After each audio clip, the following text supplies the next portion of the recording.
ஆண்டவரும் இரட்சகருமாய் இருக்கிற இயேசு கிறிஸ்துவின் இனிய நாமத்தில் உங்கள் யாவருக்கும் அன்பையும் வாழ்த்துக்களையும் தெரிவித்துக் கொள்கிறேன். ஆண்டவர் தம்முடைய பெரிய கிருபையினாலே 2024 ஆண்டை ஆரம்பித்த நம்மை இந்த இறுதி மாதம் டிசம்பர் மாதம் நம்மை ஆண்டவர் கொண்டு வந்திருக்கிறார். கர்த்தர் நம்மை பாதுகாக்கிறார். அவர்தான் நம்மை கூடார மறைவில் வைத்து நம்மை பாதுகாக்கிறார். உள்ளங்கைகளிலே வரைந்து நம்மை பாதுகாக்கிறார். உன்னை தொடுகிறவன் என் கண்மணியை தொடுகிறான் என்று நம்மை அவ்வளவாய் நம்ம மீது அக்கறையும் கரிசனை உள்ளவராய் அவர் நம்மை பாதுகாக்கிறார். ஆக அவருடைய கிருபை, இரக்கம், தயவு நம்மீதும் நம்முடைய குடும்பத்தின் மீதும் நம்முடைய பிள்ளைகள் மீதும் நாள் வரை இருந்ததற்காக கர்த்தருக்கு ஸ்தோத்திரம் உண்டாகட்டும். இந்த நாளிலே இந்த டிசம்பர் மாதம் வாக்குத்தத்த வார்த்தையாக சங்கீதங்களின் புஸ்தகம் 91 சங்கீதம் 10வது வசனம் இவ்விதமாக சொல்கிறது. சங்கீதம் 91 சங்கீதம் 10வது வசனம், ஆகையால் பொல்லாப்பு உனக்கு நேரிடாது, வாதை உன் கூடாரத்தை அணுகாது.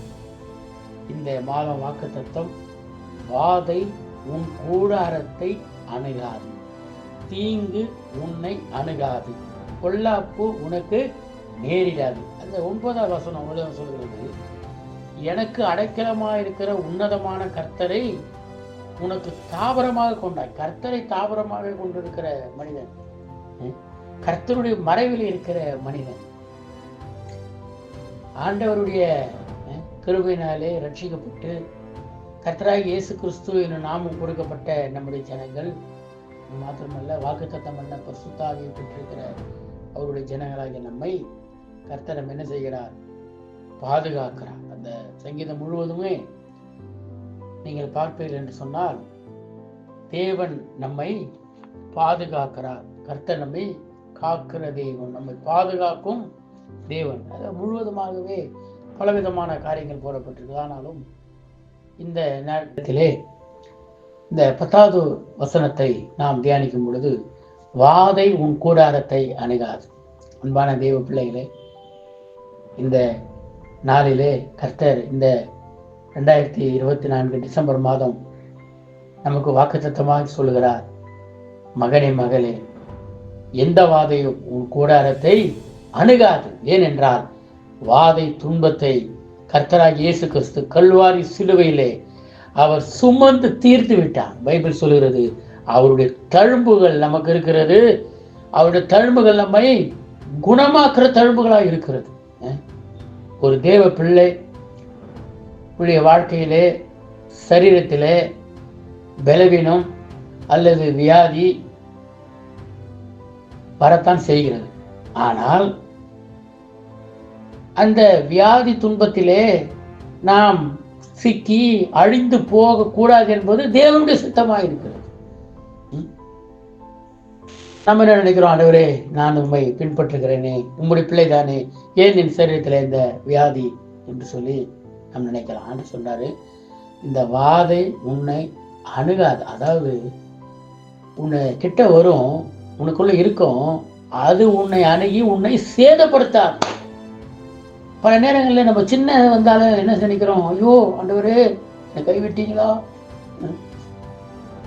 ஏன் ஆண்டவரே எனக்கு இந்த வியாதி அனுமதிச்சிங்க? ஆண்டவர் நம்ம ஆண்டவர்கிட்ட, ஆண்டவர் ஒரு நாளும் நம்ம தான் பல நேரங்களில் அனுமதி கொடுத்துட்றோம் பிசாசுக்கு. தேவனுக்கு பிரியமில்லாமல் பல நேரங்களிலே தேவனுக்கு கீழ்ப்படியாமல் தேவ வார்த்தைக்கு விரோதமாக செய்யும் பொழுது, அப்பொழுதும் தேவன் நம்மை துன்புறுத்தி வியாதி கொடுத்தலாம் நம்ம சிக்ஷிக்கிறவர். அவர்கிட்ட வியாதி இருந்தால் தானே கொடுக்குறது இல்லை. பழைய நல்லா தெரிந்து கொள்ளுங்க. பிசாசு நம்ம என்ன பண்ணுறான்? நம்ம அவனுக்கு இடம் கொடுக்கும் பொழுது, நம்மை ஒரு சில நேரங்களில் வியாதிகளை கொண்டு வரும் பொழுது நாம் அவைகளை ஏற்றுக்கொள்ளக்கூடாது. நான் தேவனுடைய பிள்ளையா இருக்கிறேன், என் தேவன் எனக்காக கல்வாரி சிலுவையிலே ரத்தம் சிந்தி அடிக்கப்பட்டு நொறுக்கப்பட்டு அவருடைய தழும்புகள் இருக்கிறது, அது என்னை குணமாக்குறதா இருக்கிறது. ஆகவே வியாதியே, நீ என் சரீரத்தில் இருப்பதற்கு உனக்கு இடமில்லை, அதிகாரம் இல்லை, உரிமை இல்லைன்னு சொல்லணும். ஏனென்றால் நான் இயேசுவின் ரத்தத்தினாலே சரீரத்துல மீட்கப்பட்டிருக்கிறேன் அப்படின்னு நம்ம சொல்லணும். பல நேரங்களில் பாருங்க, நம்ம என்ன செய்யறது தெரியுங்களா, அந்த வியாதியெல்லாம் ஏற்றுக்கொள்றோம், அப்படியே ஏற்றுக்கொண்டு அதை அப்படியே நம்முடைய மனசுல சிந்திச்சு ஐயோ எனக்கு இந்த வியாதின்னு சொல்லிட்டு அந்த வியாதியினுடைய கொடூரங்களையே பார்த்து கொண்டு அல்லது அதையே சிந்திச்சு அதையே பேசிக்கிட்டு இருக்கணும். எனக்கு இந்த வியாதி வந்துச்சான், நான் அந்த ஹாஸ்பிட்டலுக்கு போக போறேன், இந்த ஹாஸ்பிட்டலுக்கு போக போறேன், நான் மருத்துவமனைக்கு போவது நான் தவறு சொல்லலை. ஆனால் அதே நேரத்தில் தேவன் நமக்கு நல்ல மருத்துவராக இருக்கிறார். நானே உன் பரிகாரியாகிய கர்த்தர் அப்படின்னு இஸ்ரவேல் மக்களுக்கு கர்த்தர் வாக்கு பண்ணார், வாக்கு தத்தம் பண்ணார், வாக்கு பண்ணார். அவர் மக்களுக்கு சொன்னார், நான் தான் உன் பரிகாரியாகிய கர்த்தர், இஸ்ரவேலுக்கு எகிப்தியருக்கு வரப்பண்ணின எந்த வியாதியும் ஒன்றிலே வரப்பண்ணின ஆண்டோடைய வாக்கு தத்தங்களை எடுத்து நம்ம சொல்லணும். பாருங்க, நம்ம பல நேரத்துல வியாதி பத்தி தான் பேசிக்கிறோம். பக்கத்துல போயிட்டு இந்த வியாதியை எக்ஸ்பிளைன் பண்றோம், வியாதி இப்படி செய்யுமாக்கும், அப்படி வருமாக்கும், இந்த வியாதிக்கு அந்த ஹாஸ்பிட்டல் தான் பெஸ்ட் ஹாஸ்பிட்டலாகும், நம்ம இதெல்லாம் ரொம்ப பேசுறோம். ஆனா அதுக்காக பதில் கொஞ்சம் வசனத்தை பேசி, ஆண்டவர் விசுவாசத்தை பேசி, ஆண்டவரே இந்த வாதை இதோட முடிவு அடைய வேண்டும், என் கூடாரத்தை அது அணுகக்கூடாது என்று நீ சொல்லணும். அன்பான தேவ பிள்ளைகளே, சரீரத்தில் பலவீனப்பட்டிருந்தா நீங்க பயப்படாதீங்க. இந்த பலவீனத்தை விட, இந்த வியாதியை விட இயேசு பெரியவராக இருக்கிறார். அல்லேலூயா. இயேசு கிறிஸ்து நேற்றும் இன்றும் என்றும் மாறாதவராக இருக்கிறார். இயேசு கிறிஸ்து நம்முடைய வியாதியை அவர் குணமாக்க வல்லவராக இருக்கிறார். அவரால் முடியாதது ஒன்றும் இல்லை. நம்ம பலவீனத்தை மட்டும் பார்க்குறோம், இயேசு மறந்துடுறோம். வியாதி வந்துச்சுன்னா நம்ம இயேசு விட்டுடுறோம், அவருடைய வல்லமையை விட்டுடுறோம், அவருடைய கிருபையை விட்டுடுறோம், வியாதி பிடிச்சிக்கிறோம், கட்டியமாக பிடிச்சிக்கிறோம். ஆமாம், எனக்கு நிறைய பேர் அறிக்கை பண்ணிகிட்டே இருப்பாங்க, எனக்கு பிபி இருக்குது, எனக்கு சுகர் இருக்குது, ஆனால் ஜெபம் பண்ணுவாங்க. அப்போ ஜெபம் பண்ணுறதுக்கு ஒன்று பிரீதி பச்சா, நான் ஜெபம் பண்ணக்கூடாதுன்னு சொல்லலை. நீங்கள் ஜெபம் பண்ணுறதுனால நீங்கள் சுகர் செக் பண்ணக்கூடாது அல்லது பிபி செக் பண்ணக்கூடாதுன்னு சொல்ல வரல.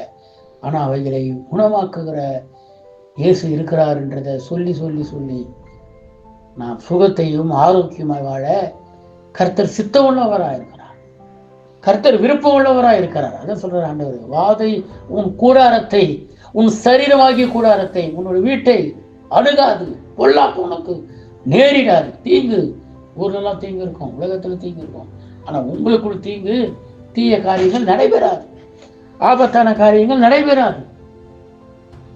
நம்மள விசுவாசத்தினாலே வாழ அழைக்கப்பட்டிருக்கிற சந்ததி. பைபிள் சொல்லுகிறது, விசுவாசத்தினாலே நீதிமான் பிழைப்பான். நம்ம விசுவாசத்தினுங்க வியாதியை விட என் இயேசு பெரியவர், உலகத்தில் இருக்கிறவனிலும் என்னில் இருக்கிறவர் பெரியவர். ஆண்டவர் இந்த மாதம் நம்ம கொடுத்த நல்ல வார்த்தை. இன்னைக்கு உலகத்துல மக்கள் அதிகமா பயப்படுற ஒண்ணு வியாதி. இன்னைக்கு அநேக மருத்துவமனைகள் எல்லாம் பெரிய நிறுவனங்கள் மருத்துவர்களை வைத்து மருத்துவ ட்ரீட்மெண்ட்லாம் சிகிச்சைகள் கொடுக்குற காரணம் என்ன, இன்னைக்கு உலக மக்கள் எல்லாம் வியாதி கண்டு பயந்து நடுங்கி, ஐயோ இந்த வியாதி வந்துடுச்சே அப்படின்னு பயத்தினாலே பிசாசானவன் இந்த கடைசி காலத்தில் வியாதிகளை அதிகமாக ஜனங்களுக்குள் பரப்பி கொண்டிருக்கிறான். தேவ பிள்ளையை உங்களுக்கும் எனக்கும் தேவன் அடைக்கலமா இருக்கிறார், கோட்டையா இருக்கிறார், கேடகமா இருக்கிறார். அவர் உன்னதமான மரபில் இருக்கிறவன், சர்வ வல்லவருடைய நிலையில் தங்குவான். அவர் தான் அவர் நான் கர்த்தரை நோக்கி, நீர் என் அடைக்கலம், என் கோட்டை, என் தேவன், நான் நம்பி இருக்கிறவர் என்று சொல்லுவேன். அதான் அப்படி சொல்லும் பொழுதுதாங்க பாதை உங்கள் கூடாரத்தை அணுகாது. தெய்வ பிள்ளையே, கர்த்தர் இந்த நாட்களிலே நீ வியாதி கண்டு பயப்படுவது, வியாதியிலே நிலைத்திருப்பது அல்லது வியாதியை நீ ஏற்றுக்கொள்வது தேவனுடைய சித்தம் இல்லை. இந்த வியாதியை குணமாக்க அதுதான் சித்தம் அப்படின்னு சொன்னா இயேசு கிறிஸ்து கல்வாரி சிலுவிலே நமக்காக காயப்பட்டது ஏன் வீணா போயிடும், ஒரு தழும்புகள் வீணா போயிடும். அவர் நோய்கள் எல்லாம் சுமந்து கொண்டார், துக்கங்கள் எல்லாம் அவர் ஏற்றுக்கொண்டார். நீங்க இந்த வியாதினாலே படுகிற துன்பங்கள், வாதையினால் வருகிற வேதனையை அனுபவிச்சவர்களாக இருக்கலாம். இந்த நாளிலே கர்த்தர் உங்களை பார்த்து சொல்கிறார், மகனே மகளே, வியாதியை குணமாக்க நான் போதுமானவராக இருக்கிறேன்.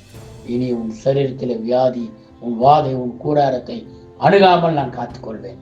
பல நேரங்கள் ஆண்டவருடைய பாதுகாப்பை நாம் விசுவாசிக்க வேண்டும். நாம் பல நேரங்கள் அவிசுவாசத்தினால தான் பாதிக்கப்படுகிறோம்.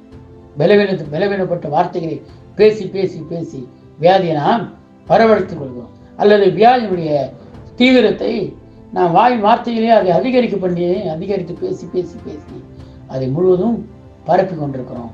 இந்த காலவெளியில் கர்த்தர் சொல்ற மகனே, வாதை உன் கூடாரத்தை அணுகாது, பொல்லாப்போனுக்கு நேரிடாது, நான் உன்னை பாதுகாப்பேன். கர்த்தர் இந்த காலவேளையிலே மாணவர்களே, இந்த டிசம்பர் மாதம் நீங்கள் எதை கண்டு பயப்பட வேண்டாம். வாதையை கண்டு, வியாதியை கண்டு, துன்பத்தை கண்டு, தீங்கை கண்டு எதை கண்டும் பயப்பட வேண்டாம். உங்களையும் என்னையும் பாதுகாக்கிற இரட்சகர் உங்களுக்காக எனக்காக இருக்கிறார் என்ற இந்த காரியம் நம்ம அவருடைய மறைவில் இருக்கிறோம். கர்த்தர் நம்மை பாதுகாத்துக் கொள்வார். கர்த்தர் நம்மை ஆசீர்வதிப்பார். நாம் அடுத்த ஆண்டு ஒரு புதிய வருஷத்தில் நாம் பிரவேசிப்போம். கிறிஸ்துவனுடைய பிறந்த நாளை நாம் இந்த நாட்களிலே மகிழ்ச்சியோடு கூட கொண்டாட வேண்டும், சந்தோஷப்பட வேண்டும். ஏழை எளிய மக்களை, மிஷினரிகளை, ஊழியர் செய்கிறவர்களை நாம் நினைவு கூற வேண்டும். இல்லாதவர்களை நாம் கிறிஸ்துவனுடைய அன்பை காண்பிக்க வேண்டும். நாமும் சந்தோஷமாக இருக்க வேண்டும், மற்றவர்களையும் சந்தோஷப்படுத்த வேண்டும்.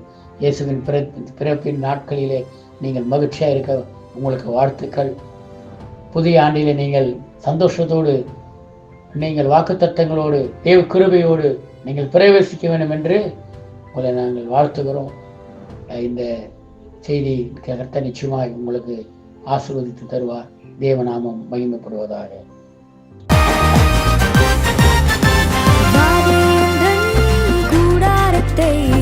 அணுகாது மகனே, பொல்லாப்பு நேரிடாது மகளே. வாதையுந்தன் கூடாரத்தை அணுகாது மகனே, பொல்லாப்பு நேரிடாது மகளே.